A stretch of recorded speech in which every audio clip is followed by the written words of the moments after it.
Selamat datang pada media pembelajaran kimia.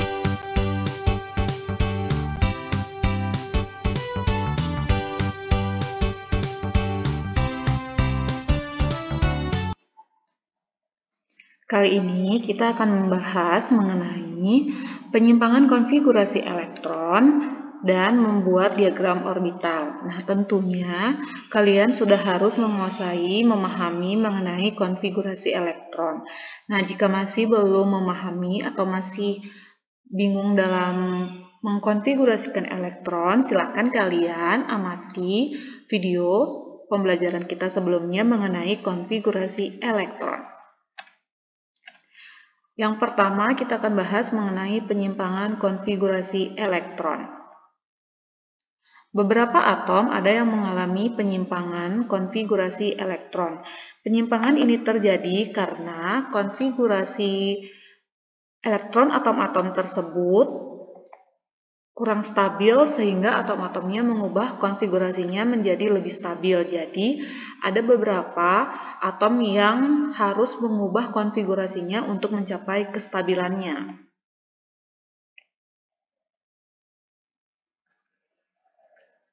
Contohnya adalah untuk unsur Cr dengan nomor atom 24. Jadi, seperti biasa konfigurasinya adalah 1s2, 2s2, 2p6, 3s2, 3p6, 4s2, dan 3d4. Nah, ini dia memiliki konfigurasi yang kurang stabil, di mana kita lihat pada orbital D, dia ditempati oleh 4 elektron. Jadi, untuk konfigurasi stabilnya adalah 1s2, 2s2, 2p6, 3s2, 3p6, 4s1, 3d5. Satu elektron pada orbital S berpindah mengisi orbital D sehingga menjadi 4s1, 3d5. Hal ini adalah mengikuti aturan setengah penuh. Nah, kita ingat bahwa orbital D, jumlah maksimum elektronnya ditempati oleh 10 elektron. Sehingga setengah penuh dari orbital D adalah dia harus terisi 5 elektron. Sehingga ketika kalian menemui kasus konfigurasi elektron yang dimana dia sampai mengisi orbital D dan terisi S2 dan D4, maka kalian harus mengubah menjadi S1, D5 untuk konfigurasi yang lebih stabil. Kasus lainnya atau contoh yang lain adalah Cu dengan nomor atom 29. Jika kita konfigurasikan seperti biasa, akan menjadi 1s2, 2s2, 2p6, 3s2, 3p6, 4s2, 3d9. Nah, ini juga disebut kurang stabil. Sehingga diubah menjadi 4s1, 3d10. Di mana tadi kita sudah sebutkan bahwa orbital D itu terisi oleh 10 elektron maksimumnya. Jika terisi 9, dia akan menjadi kurang stabil sehingga satu elektron pada orbital S akan berpindah kepada orbital D sehingga konfigurasi yang stabil akan menjadi 4s1, 3d10.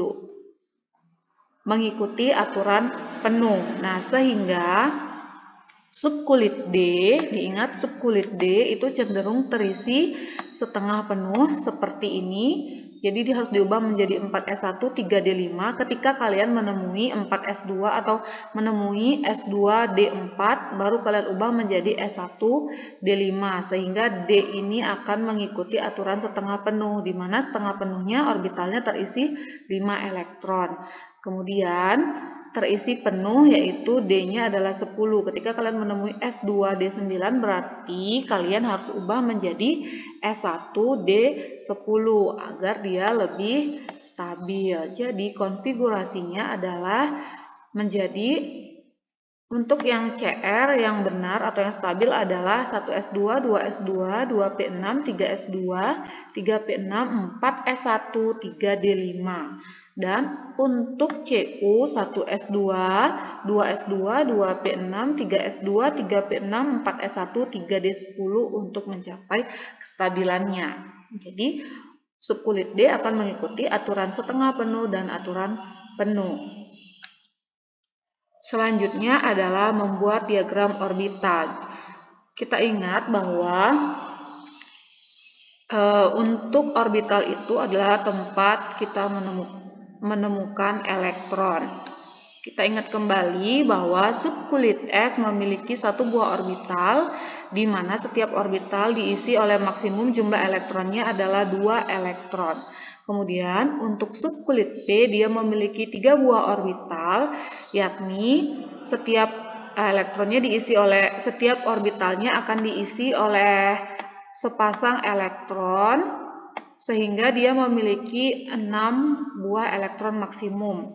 Kemudian orbital dari D itu ada 5, jadi jumlah maksimumnya adalah 10, dan F ada 7, yaitu 14 elektron. Diingat setiap orbital diisi oleh sepasang elektron.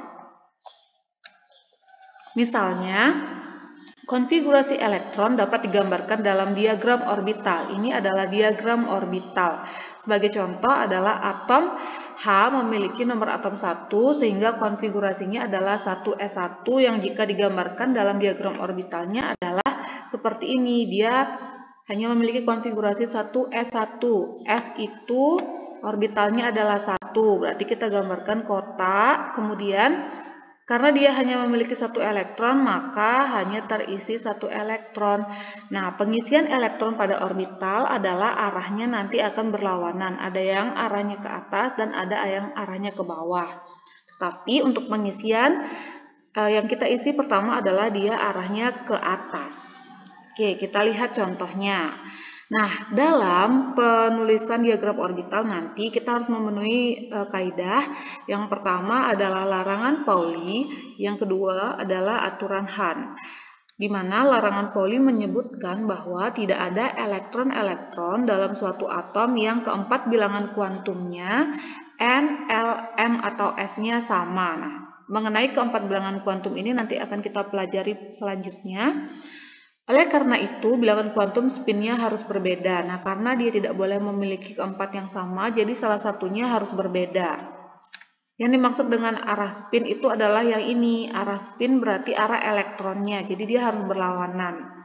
Nah, contoh lagi, di sini ada helium dengan nomor atom 2. Jika kita konfigurasikan menjadi 1s2.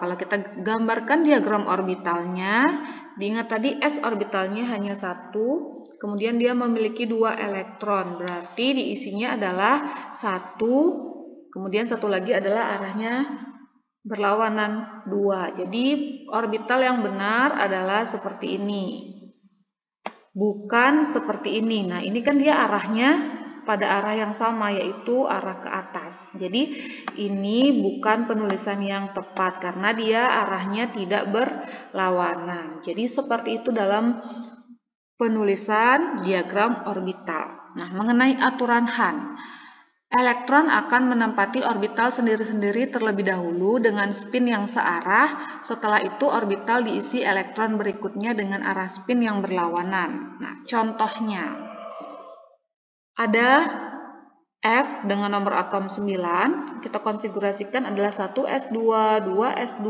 2p5. Nah, untuk diagram orbitalnya akan menjadi, diingat, S itu satu orbitalnya, sehingga di sini ada 2 elektron, kita tuliskan di sini berarti yang pertama arahnya seperti ini. Kemudian yang selanjutnya tentu arahnya berlawanan. Nah, ini untuk orbital yang S. Kemudian orbital yang ini berarti sama, S punya satu kotak, ada 2 elektron, berarti dituliskannya arahnya berlawanan. Nah, untuk yang P punya 3 orbital, kemudian dia memiliki 5 elektron, berarti 5 elektronnya ini bagaimana menempati orbital? Kita lihat. Terlebih dahulu spin yang searah, berarti dia sendiri-sendiri dengan spin yang searah, berarti kita isi sendiri-sendiri dulu. Berarti setiap orbital diisi sendiri dulu, 1, 2, 3. Penulisan pertama arahnya harus ke atas. Masih ada berapa elektron yang belum kita isi? Masih ada 2, karena dia di sini punya 5 elektron. Berarti sisanya kita isi lagi dari depan, berarti dari sini 4, 5. Berarti tadi awalnya adalah 1, 2, 3, kita mulai lagi dari sini, 4, 5. Jadi seperti itu aturan Han dalam menuliskan diagram orbitalnya. Sehingga diagram orbital dari F dengan nomor atom 9 adalah seperti ini. S memiliki satu buah orbital yang diisi oleh 2 elektron. Kemudian P di sini dia ada 5 elektron. Tadi pengisiannya sudah kita bahas bersama bahwa diisi terlebih dahulu semuanya. Kemudian baru menempati kembali dari awal dengan arah spin yang berbeda. Ini adalah spin. Jadi seperti itu dalam pengisian diagram orbital. Nah, contoh lagi. Misalnya adalah Al, nomor atomnya 13. Kita konfigurasikan 1s2, 2s2, 2p6, 3s2, 3p1. Diagram orbitalnya berarti kita tuliskan bahwa S itu adalah kotaknya 1, orbitalnya 1. Di sini ada 2 elektron diisi dengan arah yang berlawanan. Kemudian yang ini juga sama, P di sini ada 3 orbital, ada 6 elektron berarti terisi penuh. Kemudian 3s2, S itu orbitalnya 1, elektronnya 2. Nah, kemudian ini P-nya ada 3 orbital, tapi dia hanya terisi 1 elektron, berarti yang terisi adalah orbital yang pertama. Nah, dalam penulisan orbital boleh kalian tulis seperti ini spinnya, atau boleh seperti tanda panah. Jadi seperti itu dalam mengisi orbitalnya. Nah, Ibu harap kalian semua mudah memahaminya. Nah, untuk kalian bisa mengukur apakah kalian sudah paham atau tidak, tentu dengan cara mampukah kalian menyelesaikan evaluasi dari materi kali ini. Nah, jadi Ibu berikan 3 unsur, ada oksigen, natrium, dan kalsium dengan masing-masing nomor atomnya. Silakan kalian tuliskan diagram orbitalnya. Tentu untuk menuliskan diagram orbital, kalian harus bisa mengkonfigurasi elektron. Jika masih belum bisa mengkonfigurasi, dibuka kembali catatan mengenai konfigurasi elektronnya. Sekian yang kita bahas pada video pembelajaran kali ini. Untuk materi selanjutnya, kita akan bahas pada pertemuan selanjutnya.